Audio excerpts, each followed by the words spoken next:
आमदार राजू खरेंची मोठी फिल्डिंग. सिंचन योजनांसाठी सरकारकडून निधीचा वर्षाव. शेतकऱ्यांसाठी आनंदाची बातमी. आष्टी आणि शिरापूर उपसा सिंचन योजनेला 35 कोटीचा निधी मंजूर. आमदार राजू खरेंचा धमाका. मोहोळच्या रस्ते आणि पुलांसाठी 20 कोटीचा भरघोस निधी मंजूर. निधी खेचून आणला. मुख्यमंत्री उपमुख्यमंत्र्यांच्या आशीर्वादाने मोहोळ मतदारसंघात विकास कामांचा धडाका. रस्त्यांचा वनवास संपणार. आमदार राजू खरेंच्या पाठपुराव्याला यश. 5 महत्त्वाच्या कामांना हिरवा कंदील. मोहोळ विधानसभा मतदारसंघातील शेतीसाठी संजीवनी ठरणाऱ्या आष्टी आणि शिरापूर उपसा सिंचन योजनांसाठी एकूण 35 कोटी रुपयांची तरतूद अर्थसंकल्पात करण्यात आली आहे. आमदार राजू खरे यांनी सातत्याने केलेल्या पाठपुराव्याला मोठे यश मिळाले असून यामुळे परिसरातील सिंचनाचा प्रश्न मार्गी लागणार आहे. निधीचा तपशील. आष्टी उपसा सिंचन योजना 24 कोटी रुपये मंजूर. शिरापूर उपसा सिंचन योजना 11 कोटी रुपये मंजूर.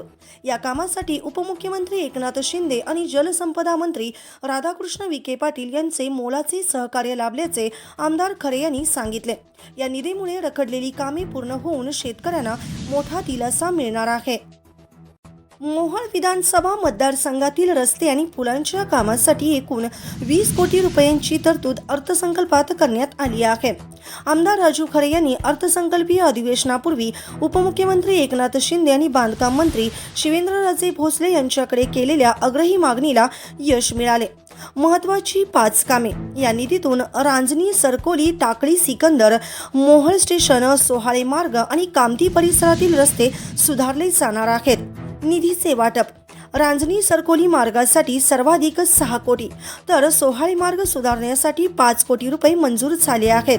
प्रमुख कामांचा निधी तपशील. रांजणी सरकोली रस्ता 6 कोटी रुपये, मोहोळ सोहाळे मार्ग 5 कोटी रुपये, तसेच टाकळी सिकंदर रस्ता 4 कोटी रुपये, कामठी कोथाळे रस्ता 3 कोटी रुपये, पंढरपूर देगाव सुस्ते रस्ता 2 कोटी रुपये. आमदार राजू खरे यांच्यावर कौतुकाचा वर्षाव. विरोधी पक्षात असूनही केवळ आपल्या जनसंपर्कावर आणि आक्रमक पाठपुराव्यावर आमदार राजू खरे यांनी मोहोळ, पंढरपूर, उत्तर सोलापूर मतदारसंघासाठी निधीचा डोंगर उभा केलाय. 20 कोटीचे रस्ते आणि 35 कोटीच्या सिंचन योजना मंजूर करून त्यांनी जनतेला दिलेला शब्द पाळला आहे. त्यांच्या या झिटकेबाज कामगिरीमुळे मतदारसंघात त्यांचे जोरदार कौतुक होत असून विकास पुरुष म्हणून त्यांची ओळख अधिक गडद झाली आहे.